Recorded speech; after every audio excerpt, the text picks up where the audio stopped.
Namo Tassa Bhagavato Arahato Samma Sambuddhassa. Namo Tassa Bhagavato Arahato Samma Sambuddhassa.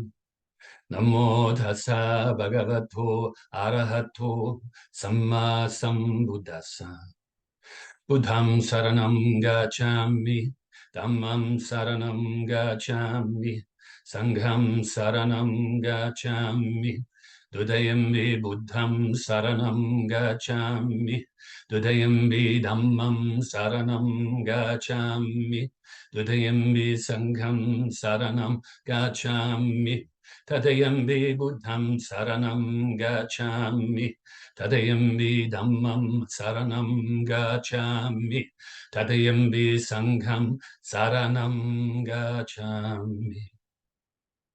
Namo Buddhaya, Namo Dharmaya, Namo Sanghaya, Namo Buddhaya, Namo Dharmaya, Namo Sanghaya, Namo Buddhaya, Namo Dharmaya, Namo Sanghaya. I take refuge until I am enlightened in the Buddha, the Dharma, and the Sangha. Through the positive potential I create by practicing the 6 paramitas, may I soon attain enlightenment in order to benefit all sentient beings. I take refuge until I am enlightened in the Buddha, the Dharma, and the Sangha. Through the positive potential I create by practicing the 6 paramitas, may I soon attain enlightenment in order to benefit all sentient beings. I take refuge until I am enlightened in the Buddha, the Dharma, and the Sangha. Through the positive potential I create by practicing the 6 paramitas, may I soon attain enlightenment in order to benefit all sentient beings. May all sentient beings have happiness and its causes.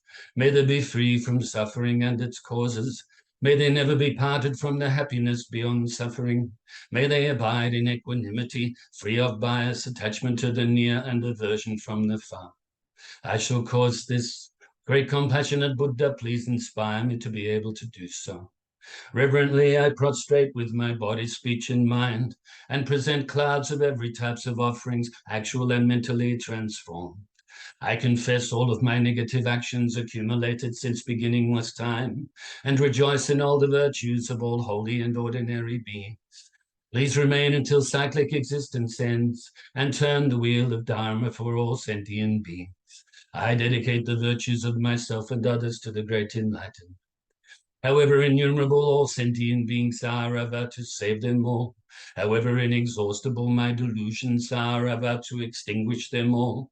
However immeasurable the Dharma teachings are, I vow to master them all. However endless the Buddha's way is, I vow to follow it completely.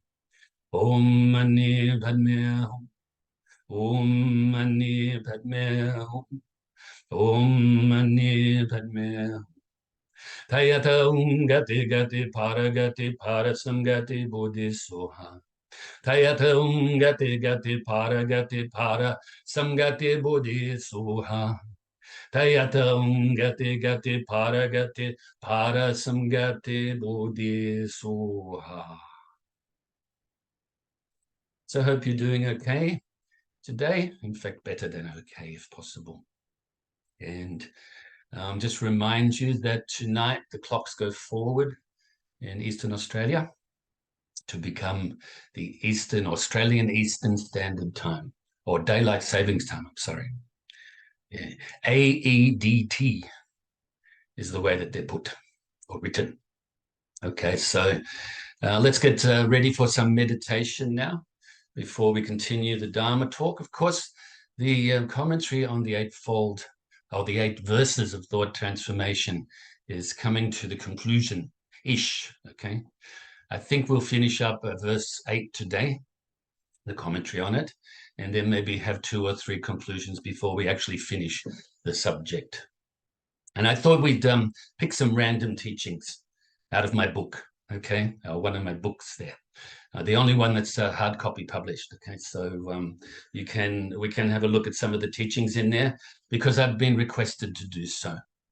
And we'll do that for a little while until we start the following subject, which will be teachings by the Master Atisha.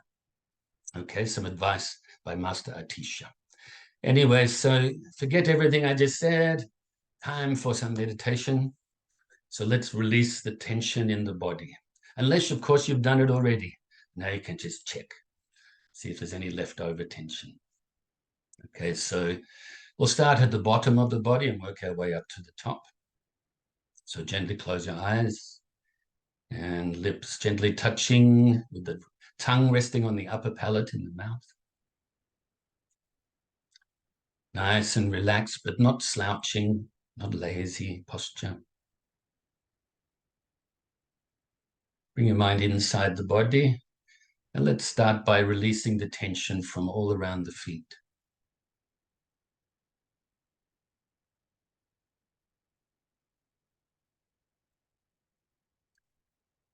And also the lower leg.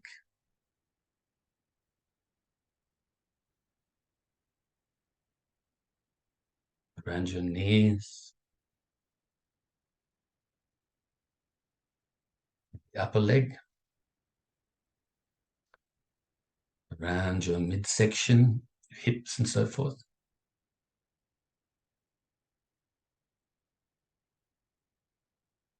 Up your upper torso. Releasing the tension from the areas as you focus on them. You can do it just naturally with the mind, or you can utilize the out breath to do so, or even manipulate the area a little bit. So all the way up to your shoulders, and now down to the tips of your fingers.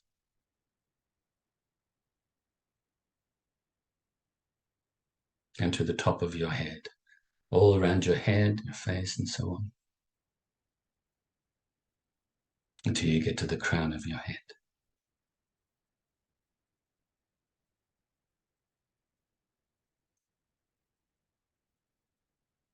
And now you can scan the body once more to see if there's any leftover tension that you can release. And if there is, do so.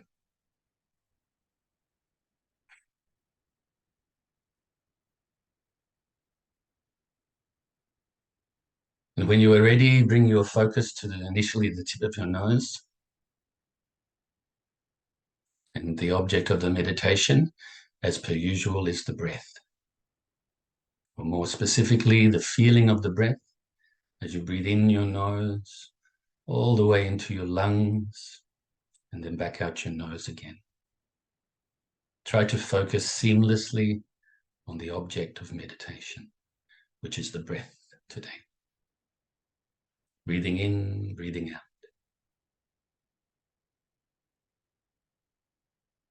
That's all you have to do now mentally, is do that. And if your mind wanders away from the object, then replace it back onto the object, back onto the breath. By utilizing this antidote, we improve. Our concentration improves.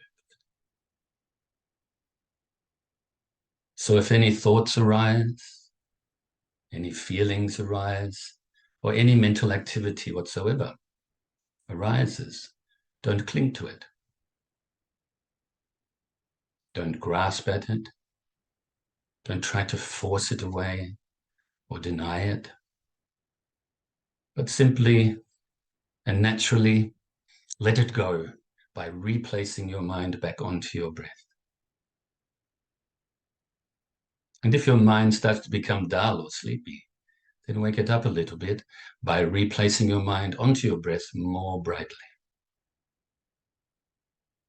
And I'll add that you can also add the extra technique of counting the breaths from 1 to 10. Don't count past 10, because we want the breath to be the focus still. 1 in-breath and 1 out-breath is 1, and so on.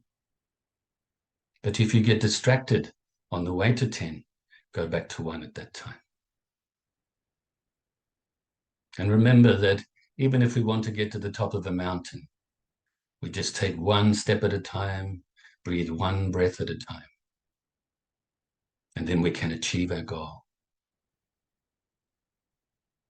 Not a hurry. So now let's practice in silence for a few minutes.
So now you can feel very pleased with yourself and fill yourself with universal loving kindness. Fill yourself with so much loving kindness. It fills your whole being. You can utilize just the feeling of loving kindness, or also visualization technique of visualizing your whole being being filled with the white light,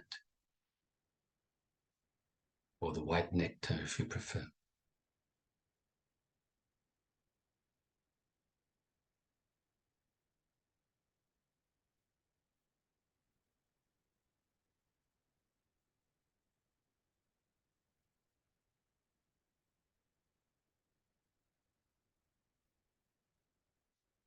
And now we can radiate our loving kindness outwards. Have the wish that all beings are happy and have the causes of happiness, that they are free from suffering and free from the causes of suffering, and that they are peaceful.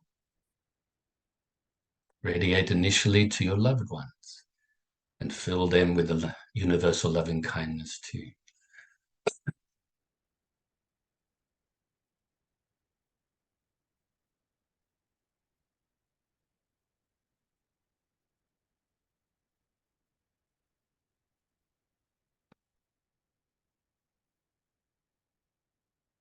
Now also include strangers.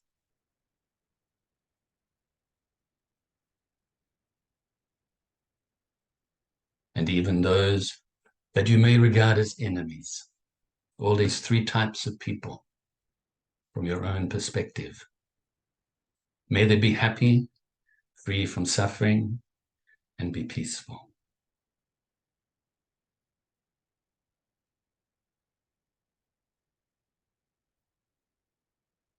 Remember that we've all been in each other's lives before. We just can't remember. In fact, a while ago, keep your mind focused on this loving kindness. But a long, long time ago, I was teaching in the temple in America, and a man asked why he can't remember previous lives. So I asked him what he did last Monday. This was a Saturday, and he couldn't remember. So I made the point that if you can't remember last Monday in this body, with this mind, this identity, then how can you expect to remember previous lives? Although I will add that we probably do remember some aspects of previous lives, but don't recognize that as such. So don't worry about it. Just practice here and now. In this case, develop this loving kindness here and now. Share it with those that you have an affinity towards, those that you're indifferent towards, and those that you have some negative feelings towards. These three different types of people, as well as all other living beings. Try to do so with a mind of equanimity. So now let's radiate this loving kindness out further and further, distance-wise, starting around your immediate area, to all living beings that live in the waters, fly through the air, live on the land, born from wombs, eggs, moisture, or through transformation. All sentient beings, whether weak or strong, great or small, short or tall, seen or unseen, near or distant, born or to be born. May they all be happy, free from suffering, and be peaceful. Now radiate throughout your whole state or county.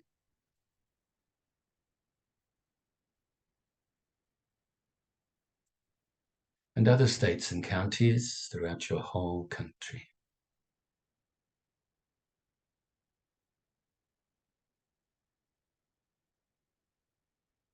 And other countries throughout the whole world.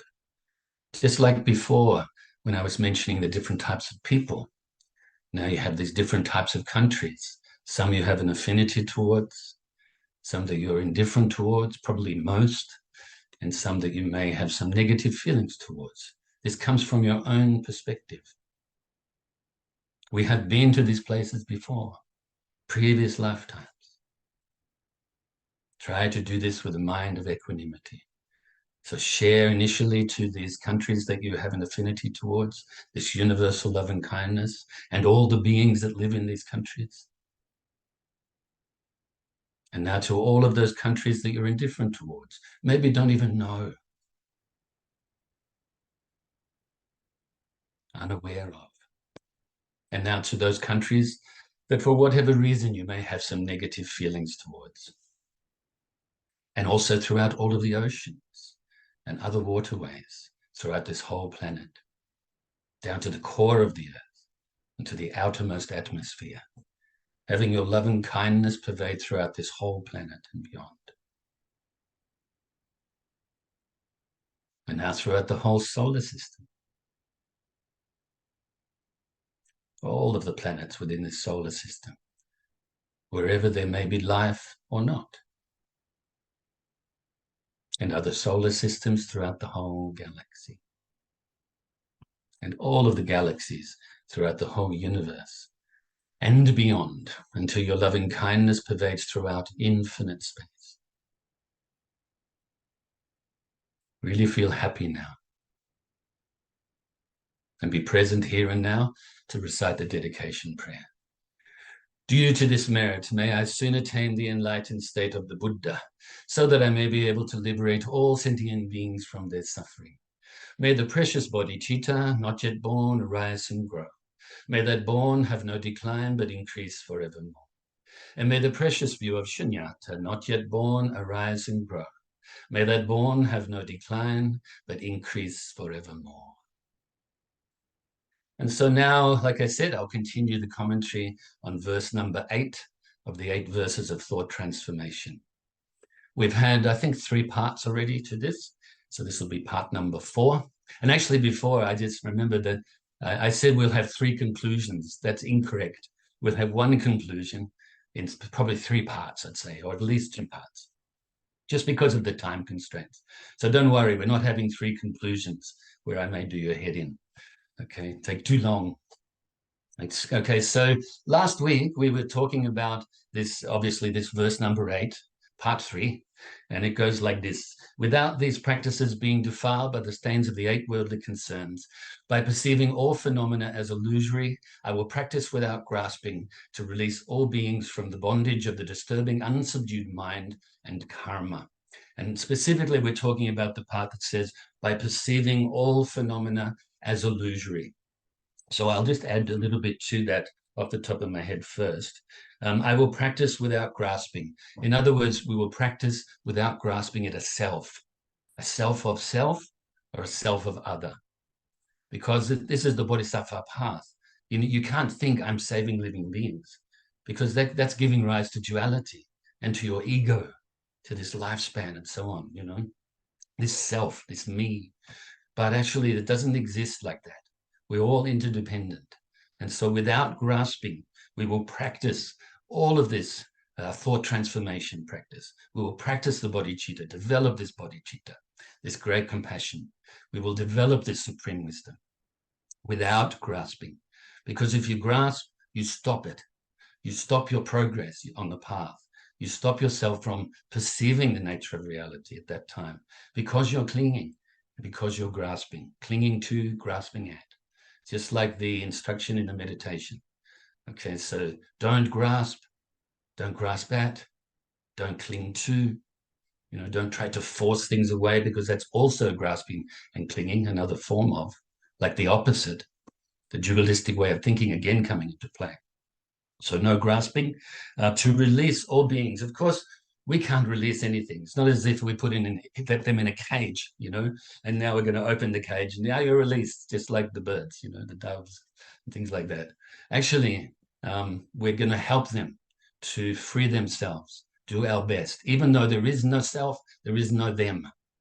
But we will practice with this great compassion, and we will influence naturally living beings this way, more and more so. Don't do it thinking I'm great. Don't do it thinking I pity them. This is the ego in play.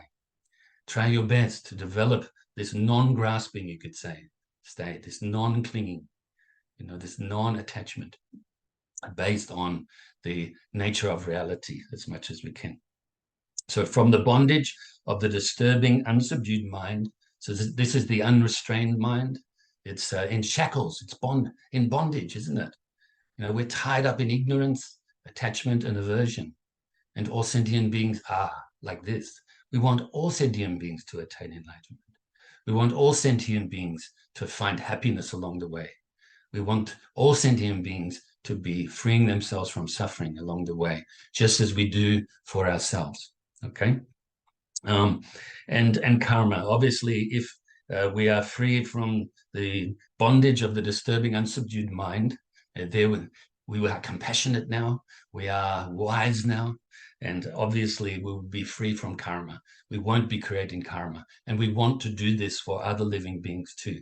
I have seen another version of this, of these 8 verses, with this 8th verse actually says, for me, I will free myself. But the version that I've learned over time says about freeing other beings. So you can say freeing other beings is also freeing yourself. Freeing yourself is freeing other beings, okay? Remember, the English language is probably not the perfect language to translate just with one word or one sentence, one phrase, some of these teachings that were written in Tibetan in this case, or Sanskrit previously, things like that, okay, or Pali. So I just wanted to mention that. And I promised you that I will actually give it some slight commentary from my song, the Everything Song. And so remember that this song is inspired by the Mahaprajnaparamita Vajrachidika Sutra, or the Diamond Cutter Perfection of Wisdom Scripture, also known, in fact, popularly known as the Diamond Sutra. Okay? Excuse me for mispronouncing properly then, but that's okay. And so anyway, so the Everything Song, just to give you a history, I think I wrote it in about 2002. And I did have an idea of this song prior to that. It used to be called, I think, what was it? Go with the Flow. It had different lyrics and the chorus was Go with the Flow.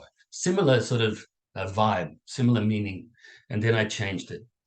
And then, of course, I utilized this song on the Birth of the Buddha CD that I recorded with my great friend Roger McLaughlin in 2010, which became the Birth of the Buddha mini musical as well. I was utilized in that. This was the song that I utilized for the passing away of the Buddha.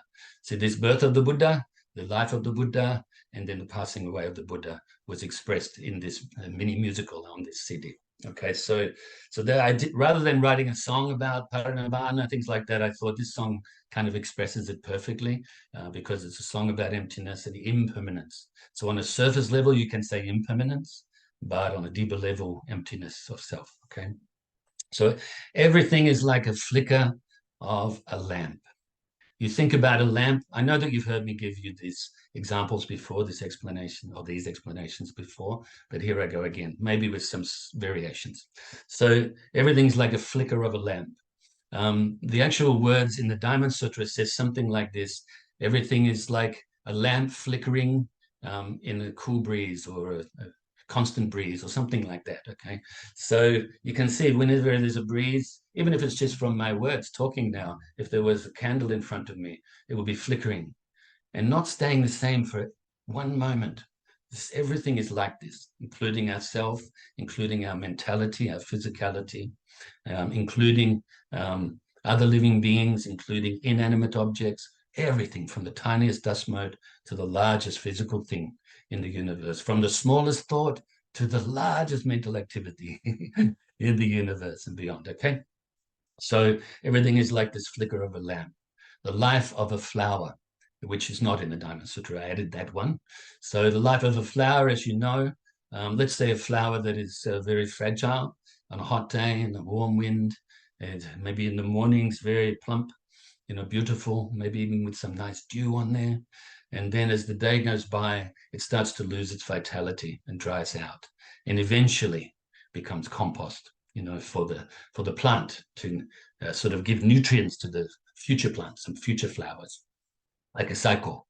Okay, so everything is like this as well, like a life of a flower. Now, there are some flowers that maybe don't fit into this example very easily, but know that things are changing over a long period too. Every moment things are changing. So even those flowers that may last a really long time, you know, actually are constantly changing. You may not be able to perceive that with your eyes, but they're constantly changing. Okay, so everything's like a flicker of a lamp, life of a flower, um, a star at dawn. So, you know, like we call something a star.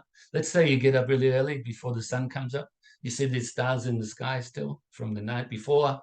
You call them a star. But actually, really, what is it? You know, it's reflection of light. In fact, into the past even. So this light has traveled from so far away. And now you are perceiving it here and now, but it's constantly changing. And then, of course, the sun starts to sort of to come up, or even before the sun starts to come up. You know, it's some light starts to come appear. This star slowly dissolves away, like it was never there. So all phenomena like this, but still changing into something else, isn't it? That's like the number 11 or number 10, I should say, of the dependent origination, paccicca the becoming, the existence. Everything's constantly becoming something else in cyclic existence. Okay, so a star at dawn, a dewdrop in the sun. As you know, the dewdrops in the morning, I kind of mentioned it before in the flower. Soon as the morning sun comes, I think I should mention this, the Diamond Sutra actually says about the star, a star at dawn when the sun's coming up or something like that, okay? Then, of course, you have the dewdrop in the sun. So the dewdrop on a blade of grass or something like that being melted away by the warmth of the morning sun, something like that. So obviously I've paraphrased in the song. So a dewdrop in the sun, it evaporates. Everything's like this, constantly changing. Okay, excuse me for a second.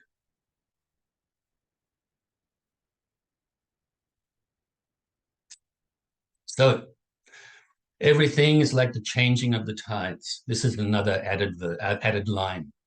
You know, if you know anything about the beach, which you probably do, even if you don't live near the beach, there's things called tides, you know, due to the moon, due to all of the gravitational pull, due to this, that, the other. The moon is very, very strong in affecting tides, by the way, and water throughout this planet. The tides are constantly changing. We give names to these things. We call it low tide, mid tide, high tide, or the tide's coming in, the tide's going out. But actually, it's just constantly changing, isn't it? You can't say this is the high tide, because as soon as that happens, it's getting lower. And you can't say this is the low tide, because as soon as that happens, it's starting to come in again, constantly changing. In fact, if you look at the ocean, or even have a picture, you know, look at a picture of the ocean, it looks like, oh, you've seen the same thing. Now look at a picture, maybe you took it with a camera, maybe a second later, still looks like the same ocean. You know, maybe the waves have changed a little bit, but actually everything's changed. Each droplet has changed. At that moment, it's moved to a different spot. It's kind of melded in with things, or molded in with things, I should say. Sort of halfway between melted and molded. So anyway, I think you can understand what I mean without me elaborating anymore. Everything's like the changing of the tides, the lightning in a summer cloud. So the Buddha said the flash of lightning in a summer cloud. You know how quick that is, like that. Everything's changing, sometimes really quickly, even like that. Everything is like a changing of the tides, lightning in a summer cloud.